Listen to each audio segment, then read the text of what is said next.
Welcome to Pario Magazine, Dan Marsala from Story of the Year. Yes, that's me. Here I We're, am.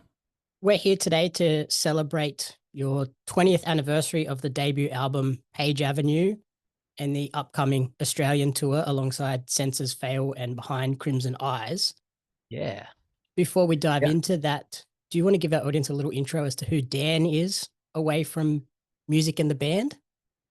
That's about all I do. That's it. No, yeah, I Looking in the sing. background there, it sems like music is a pretty big part of I do got a everyday bunch of life. stuff going on back here. Yeah, a bunch of guitars shoved over in the corner and then gear, but I have my gold and platinum plaques hanging in the bathroom like where they should be, So when you pee, you can look at your own plaques. No, I mean, I have a wife and a couple kids upstairs. Pretty much just family guy unless I'm rocking and rolling. Just trying to make time to do both, that craziness of like life on the road, being a rock star dude, and then come home and be dad and be normal and that kind of stuff, which is very hard to balance. But it's very awesome. I'm very, very lucky to be able to successfully do both. So Has rockstar life changed at all over the years? Yeah, I mean, I've never considered myself to be a rock star either way, but yeah, to certain people we definitely are. And I mean, not really. It's weird because in the early days, I was a straight edge dude until about like my mid 20s. So the first few years of success with Story of the Year, I didn't drink or do anything, and it was just very like focused on being a band and being as going as hard as you could and just make sure that we got to where we needed to be.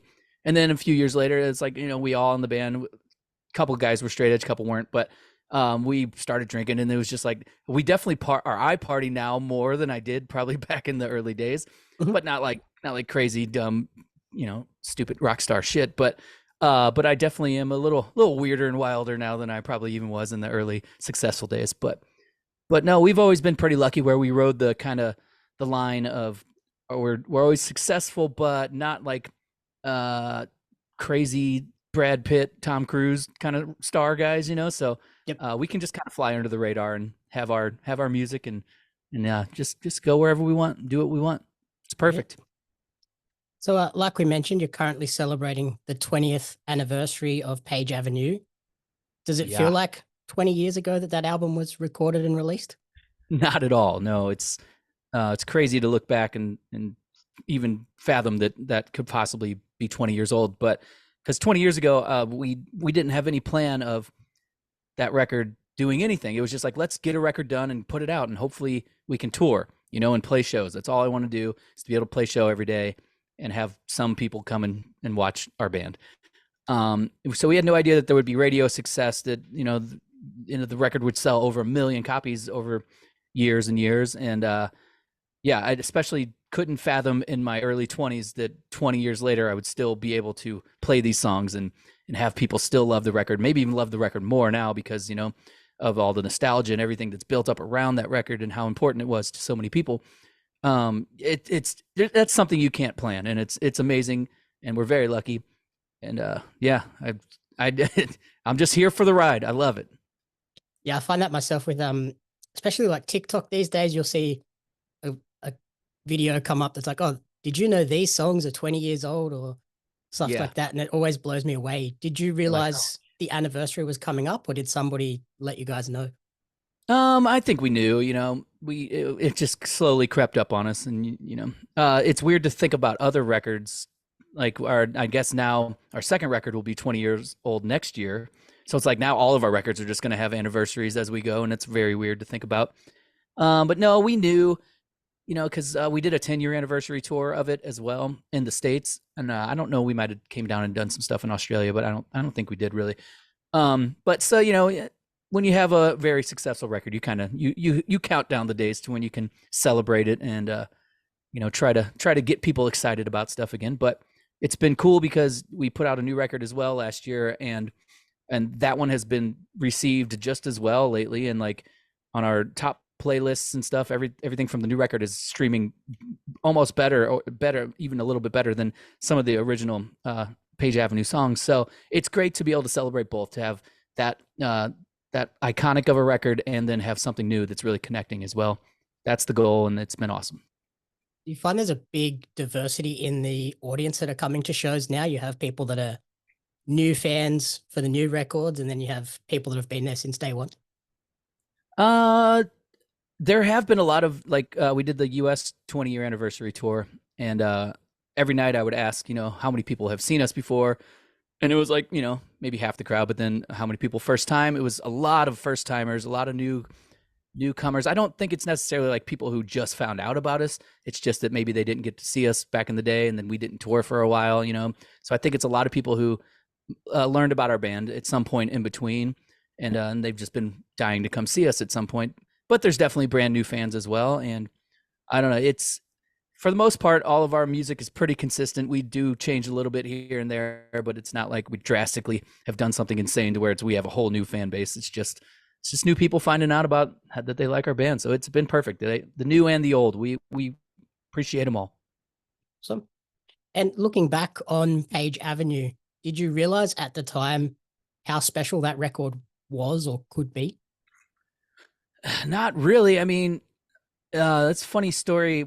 John Feldman produced the record and from Goldfinger, and we toured with them, and he had just done the Used record, and we loved that record. He had done, a couple other things, but we went into the studio, and he was like so ahead of his time as far as production and like the sounds that he was getting, and how amazing he made that record sound and the Used record and everything he's done since then. But when we first heard, I think Anthem of Our Dying Day or Until the Day I Die, one of those were like the first two we recorded.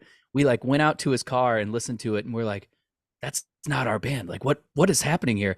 Like, because it sounded so good, and we had never heard our band sound good before. So we were like, what this, people are gonna hate this. Like, this doesn't sound like us. And it sounds too nice. Yeah, it sounded too good. We were like, what is happening here? Obviously we were wrong, and Feldman is a genius, and he knew what he was doing. But so yeah, even then we were like, we didn't think that we were anything like that. We were like, no, we're just like a shitty punk band that like can kind of play some songs, and I can sing a little bit. And it's like, so the fact that he turned it into what it is, and we owe a lot of it to John Feldman polishing us and making us a better band. And yes, we had no expectations of doing anything but getting a record out and just hopefully being able to play some shows. That was it. And luckily it connected. People liked it. Awesome. And I imagine you've been revisiting the album recently in preparation for this 20-year tour. Yeah. Do you still have a favorite song, and maybe has that changed over the 20 years? It definitely changes all the time. Yeah. And now I know every note of every song, because we've been playing every song, and it's, there's some that get lost over the years where you don't play something for like 5 years, and especially on later records, like there's a lot of songs we've just never played live, and we probably won't ever play live on some of our other records.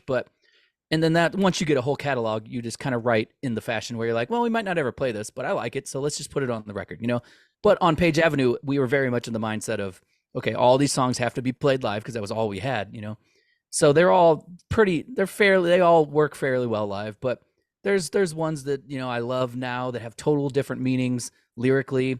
I'll be like, why did I write that at 20, 21 years old or whatever, whenever I have, that doesn't mean anything to me back then. But now it's like, I create whole new meanings for songs. And that's actually fun. I love that part where I'm like, wow, I said that, but that's not how I felt it then, but I feel it different now.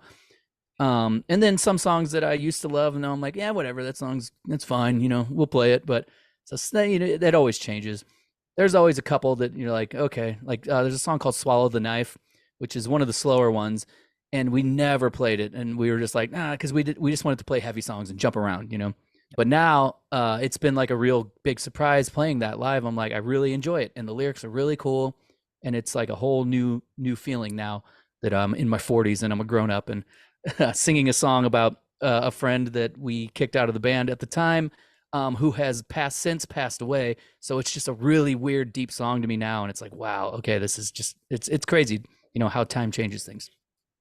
Does that sort of now reinvigorate and reinforce the creative process where you are going back in and writing new material, having reflected on these old songs, and like you mentioned, being able to write just because you like a song, not necessarily this has to be a live performance song? Yeah. It's very, liberating, I guess is the word. It's very freeing to just be like, I'm just going to make a song because I want to make a song. And we've been lucky to never have like labels that have pushed us to do anything we didn't want to do. We've always been pretty free and like what we can and can't do, which sometimes that's good, sometimes it's bad, because then we just have too free range of like, we'll just do dumb shit and like, why did we do that? That made no sense, but it's cool and I love that. But yeah, being able to look back and see like what worked and what didn't and what mistakes you made, and then you learn from each record like what's kind of stands the test of time and what doesn't. Like on the new record, I knew on Tear Me to Pieces, I knew I wanted everything to be lyrically like very like first person, very personal, introspective kind of lyrics, instead of like some of our middle records where we tried to go a little more political and like, just tried to do stuff that like just wasn't really connecting with fans. And it's like, just because I believe that doesn't mean I need to sing about that. It's like, so I always find that like the more personal, just dark, weird stuff just always connects, because people can make their own assumptions of what it means or how it connects to them. And yeah, you learn a lot over the years, and but I might completely change my mind on the next record. Who knows? It's there's no rules. You can do whatever you want. Just have fun. It's music. Yep. It's art. Yeah, that's it. And one of my big touchstones with you as a wrestling fan is through the song Just Close Your Eyes, the theme song for the pro wrestler Christian. How did that partnership come about?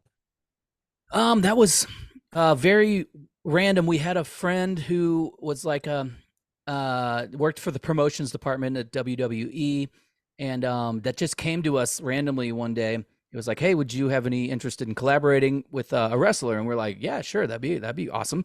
But we didn't really know much about Christian or the song at all, because he already had that song as his theme song, I guess, but it was a different version. And so they just were like, hey, you want to re-record this song? So we didn't write it or anything. It's just like our version of his song. But so yeah, it was they sent us a song and they're like, can you have this done in 4 days? And we're like, okay, we'll learn it and we'll record it real quick. But Josh, our drummer, was out of town. He was like on a camping trip. He was out with his family.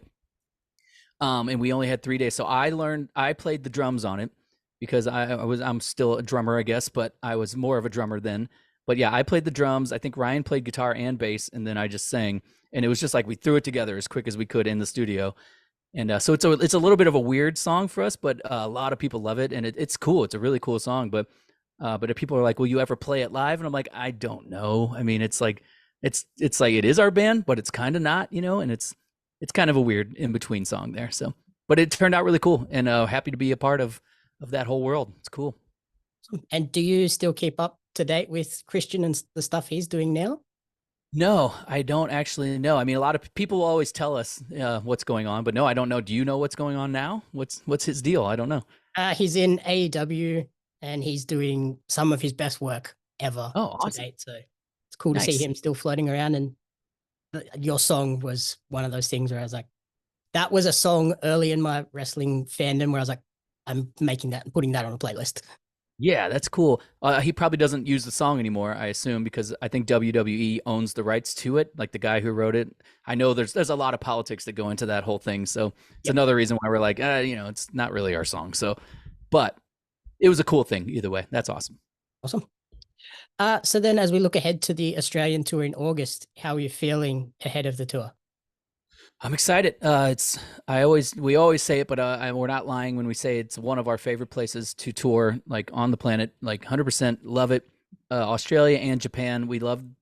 We usually hit them together, but we're not doing Japan this time too. But those are our two favorite places to go, and getting there is terrible, and the flights are hard and long. But we're excited to come back. We were just there last year on Knotfest, which was weird for us, but really fun, doing a tour with Slipknot and Parkway Drive and Megadeth. And like, I was like, well, how do we fit on this? But it was really good, actually. Like, I don't know, something about the Australian fan base. They don't care about the genres as much. It's like, you can fit on that. I don't think we would work in America on a Knotfest, but anyway, it was really cool. And we kind of planned that so we could come back and have this headlining tour of our own.